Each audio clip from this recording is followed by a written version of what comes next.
छात्रों से बात करता हूँ, उनसे बात करते हुए जो बात समझ में आती है, मिल के आती है, अपने साथियों से चर्चा करते हुए जो बात समझ में आती है कि उस दौर को, उस नौजागरण को समझना है, उस नौजागरण की सौखी तय करनी है, उनको बुनियादी बनाना। स्त्री का सवाल और जाति का सवाल, हम देखें कि इन दो प्रश्नों पर उस दौर के लेखक किस तरह से लिख रहे थे, किस तरह से सोच रहे थे। दुर्भाग्यपूर्ण है कि पूरी की पूरी संग्राम वीर को देखिए, उससे दलित चिंतकों को देखिए, वे किस तरह से देख रहे हैं।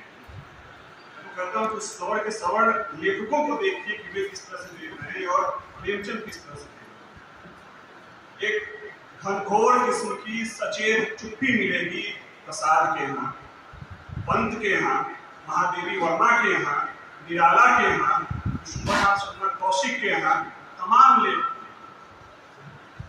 जाति के सवाल को एड्रेस नहीं करना चाहते, क्योंकि बनारस और इलाहाबाद में इस बात की इजाजत नहीं देता कि जाति के सवाल को एड्रेस करें।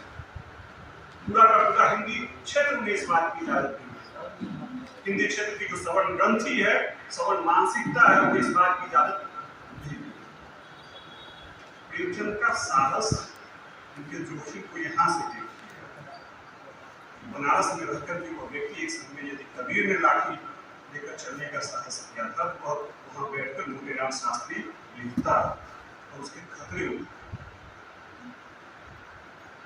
कंडीशनिंग हुई है, प्रेमचंद की भी कंडीशनिंग हुई और इलाहाबाद में कंडीशनिंग हुई है।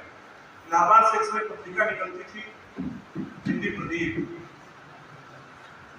प्रेमचंद का पहला हिंदी उपन्यास आया प्रेमा 1907 में।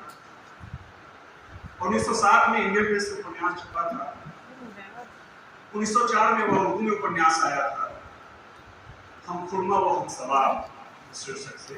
और 1907 में हिंदी में आने से पहले उर्दू में उसके 3 संस्करण निकल चुके थे अलग अलग देश से। उर्दू में वह पर्याप्त सफल उपन्यास था। हिंदी में जब उपन्यास आया तो बालकृष्ण भट्ट ने उसकी समीक्षा लिखी हिंदी प्रदीप के पन्नों पर, और समीक्षा लिखते हुए ये कहा, मैं उसका लिस्ट बताऊंगा आपको, कि लेखक ने अपनी समझ से तो समाज सुधार की कोशिश की है, लेकिन उसने मूलतः समाज सुधार को मखौल किया। उपन्यास है क्या? नायक अमृत राय का 2 विधवा स्त्रियों से विवाह, पहली स्त्री से, एक विधवा स्त्री से, जब वह गुजर जाती है तो फिर दूसरी विधवा स्त्री से। बालकृष्ण भट्ट हिंदी नवजागरण का चेहरा इस बात को स्वीकार करने के लिए तैयार नहीं है, और इलाहाबाद इस बात को स्वीकार करने के लिए तैयार नहीं है कि एक पुरुष विधवा स्त्री से विवाह करे और जब वह गुजर जाए तो फिर दूसरी विधवा स्त्री से विवाह करे। प्रेमचंद ने स्वीकारा है कि जो आरोप लगे, जो प्रहार हुए प्रेमा को, इसी कारण से उन्होंने प्रतिज्ञा का अंग बदल दिया। प्रश्न पूछा गया तो रामविलास जी की बात से बात निकली है, तो आगे बढ़ा लेना चाहता हूं।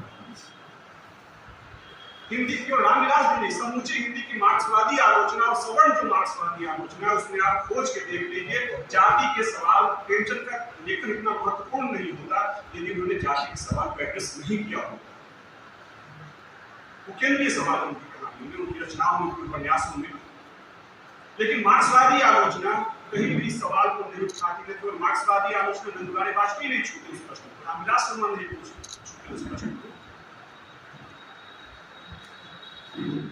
हिंदी पट्टी का मार्क्सवाद दरअसल खून से जुड़ा हुआ मार्क्सवाद। वो यदि हम शब्द लें तो सवर्ण मार्क्सवाद है, उसमें और उदाहरण देकर है तो ब्राह्मण मार्क्सवाद है। और उससे उम्मीद कतई नहीं करनी चाहिए कि वो जाति के सवाल को एड्रेस करे और जाति के सवाल को बात करे। सावधानियां हैं रामविलास में। रामविलास शर्मा के अंदर जो कहे कि सवर्ण ग्रंथि, प्रेमचंद रचनावली जो भी छाप, ये लोग भी छाप रहे हैं, ये किताब वाले, शुभकामनाएं कि जल्दी आए। अभी जो रचनावली है उसकी भूमिका रामविलास जी की लिखी हुई। क्या किस किस्म के एक मार्क्सवादी आलोचक के उद्घाटन हो सकते हैं भाषा के प्रति? रामविलास शर्मा लिखते हैं कि प्रेमचंद की भाषा को पहचानना हो, उनकी हिंदी और उर्दू में तय करना हो, तो आप देखिए कि प्रेमचंद अपने किसान पात्रों से किस तरह की भाषा बुलवाते हैं।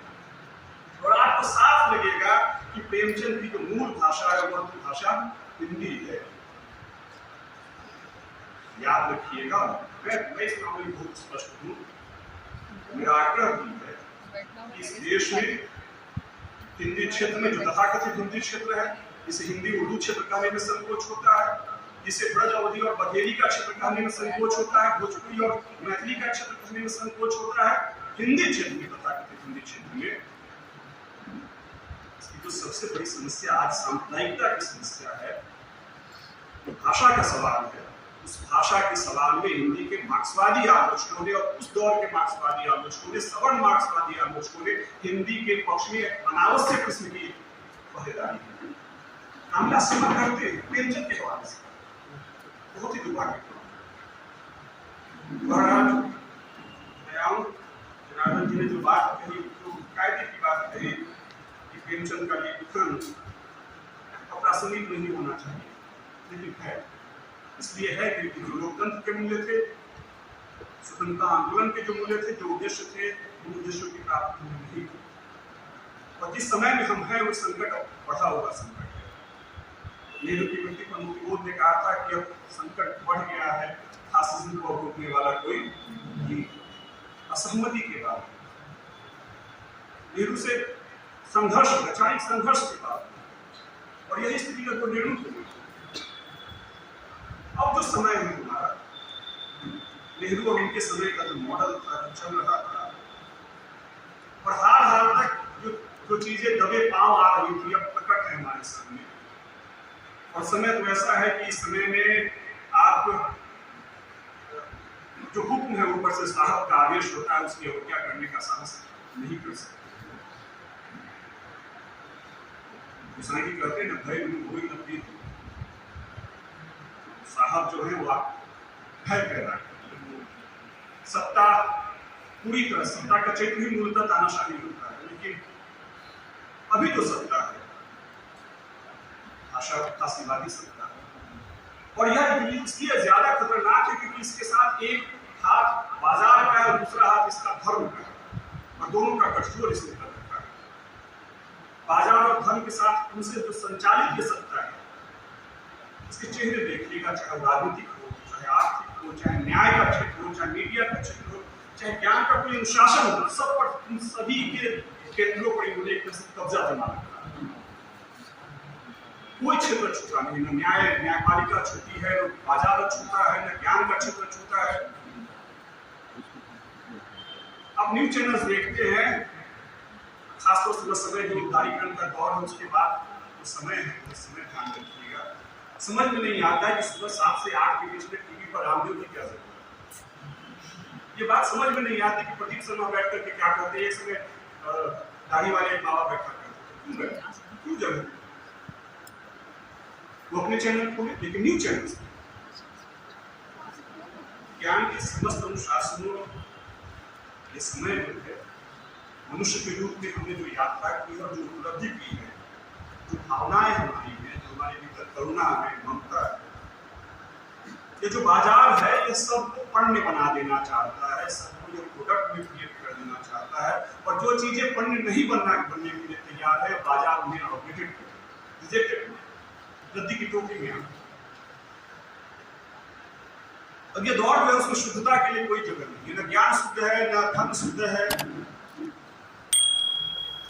निखिलिस कुछ भी नहीं, न इतिहास शुद्ध है, न भूगोल शुद्ध है। पहले भी विषय अध्ययन अनुशासनिक अध्ययन की बात की जाती थी कि जो इतिहास का विद्यार्थी है वो राजनीति जाने, उसे भूगोल की जानकारी है, जो साहित्य का विद्यार्थी उसे दर्शन की समझ हो, इतिहास की समझ हो, ये बात पहले भी कही जाती थी।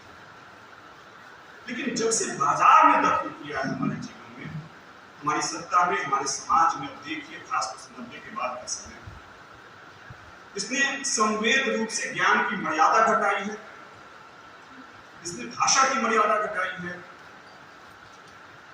इसने मनुष्य के रूप में हमें कमतर किया। अगर चंद्रयान गया, विक्रम लैंडर, सारी चीजें हुई, ये विशुद्ध रूप से ज्ञान का क्षेत्र है, विज्ञान का क्षेत्र है, अंतरिक्ष विज्ञान का क्षेत्र है, हम अपने छात्रों से स्वयं के रूप में अपने साथियों से ये चर्चा कर सकते हैं कि क्या क्या तकनीकें हो सकती है, इसकी क्या बारीकियां हो सकती है, और जितनी समझ हो हम वहां तक जा सकते हैं। लेकिन सत्ता प्रतिष्ठान यह नहीं चाहता, सत्ताएं यह नहीं चाहती कि आप ज्ञान के साथ, ज्ञान की बारीकियों के साथ जुड़े। ये जो बैठा हुआ है वह कहता है कि धरती से चांद के लिए राखी के लिए,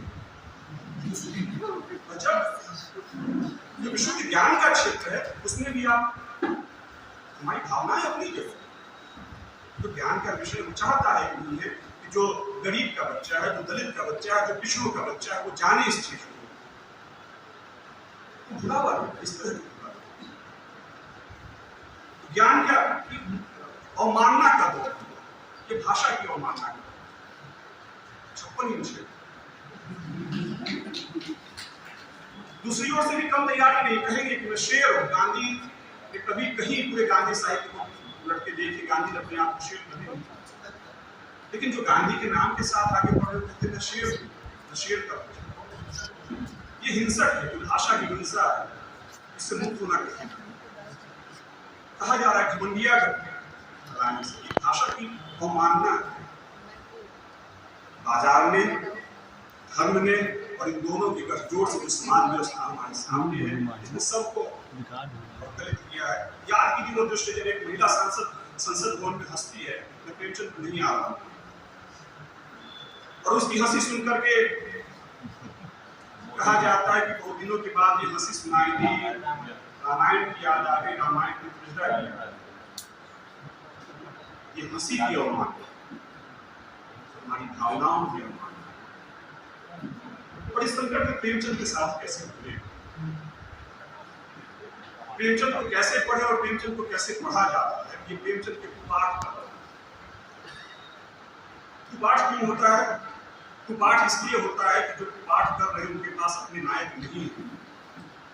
वे प्रेमचंद के साथ बहुत दूर की यात्रा नहीं कर सकते। उन्होंने भगत सिंह का अपहरण करने की कोशिश की थी, भगत सिंह उनके पास नहीं समा सके। उनकी जो स्ट्रेटजी होती है, या तो वे आपके नायकों का, उनके नायक नहीं है तो या तो आपके नायकों का अपहरण करेंगे या आपके नायकों को विरूपित करेंगे, उनका चेहरा बिगाड़ेंगे। गांधी का अपहरण करने की कोशिश कर रहे हैं, गाहे बगाहे वो जयप्रकाश का अपहरण करने की कोशिश करते हैं, लोहिया का अपहरण करने की कोशिश कर रहे हैं।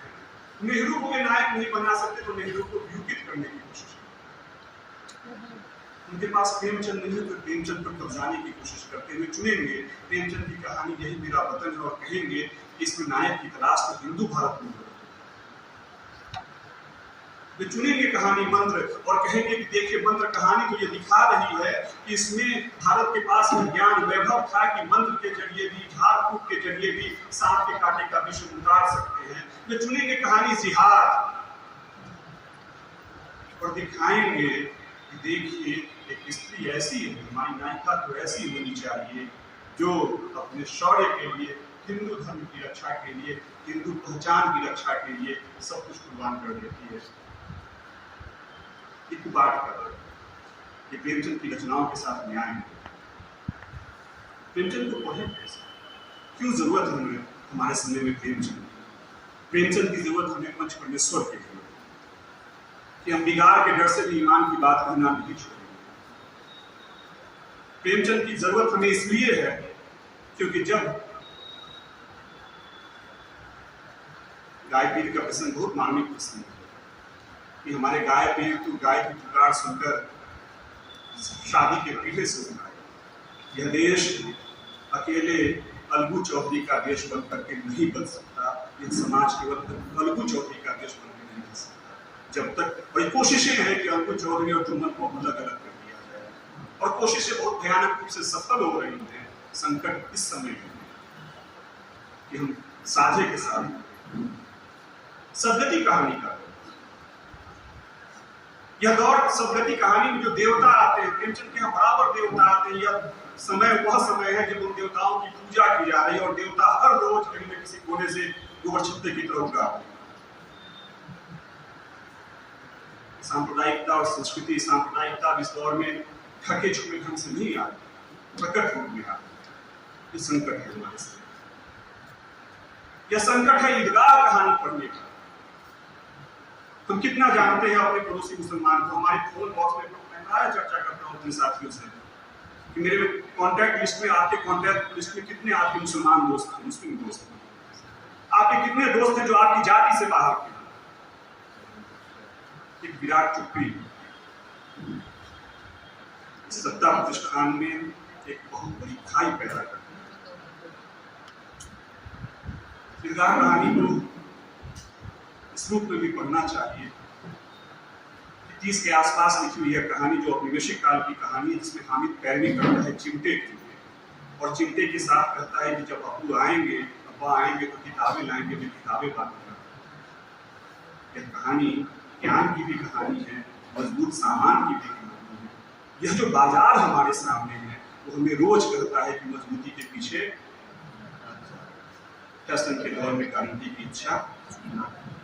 एक ऐसे देश में जो गरीब मुल्क है, जिसके पास संसाधन कम है, जिसके पास सुविधाएं कम है, अभी भी एक बहुत भयानक किस्म की असमानता है, जहां हम न्यूनतम संसाधनों में जी सकते हैं। जीवित रहने की हमारी ट्रेनिंग थी, सैकड़ों वर्षों की ट्रेनिंग थी।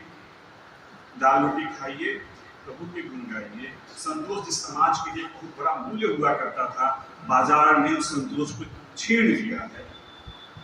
प्रेमचंद को इसलिए पढ़ना चाहिए कि हामिद हमें सिखाता है कि हम अपनी प्राथमिकताएं तय करें। चिंता जरूरी है, कुछ और। तो मैं बात समेट तो समय बहुत हो रहा है। पहले भी सत्ताएं क्रूर हुआ करती थी। कहते हैं नेहरू के समय में या उससे पहले भी गांधी के कार्टून निकला करते थे। शंकर ने नेहरू के कार्टून बनाए, बहुत व्यंग्यात्मक कार्टून बनाए, नेहरू विश्व नहीं।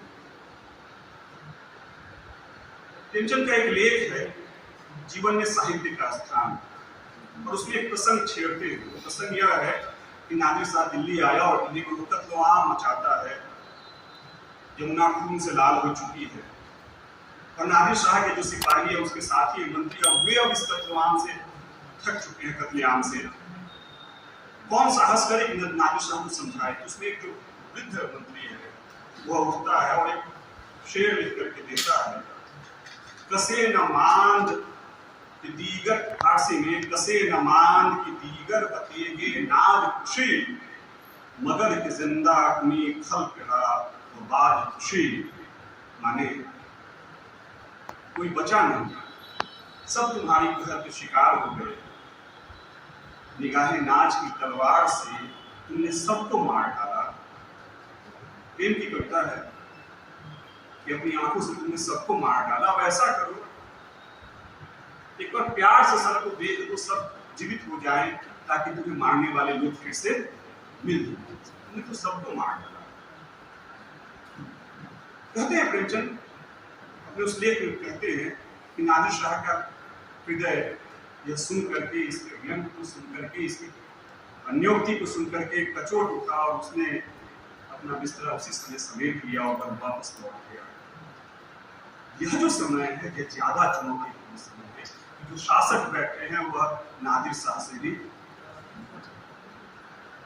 उनके पास ना अन्योक्ति समझने की समझ है, न उनके पास वो कलेजा है जो कचोटे हो।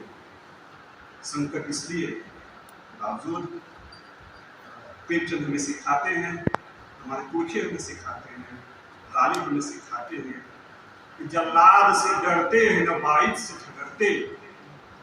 बाइज यानी देशक, धर्मोपदेशक। जल्लाद से डरते हैं न बाइज से झगड़ते, हम समझे हुए हैं इस देश में। शुक्रिया।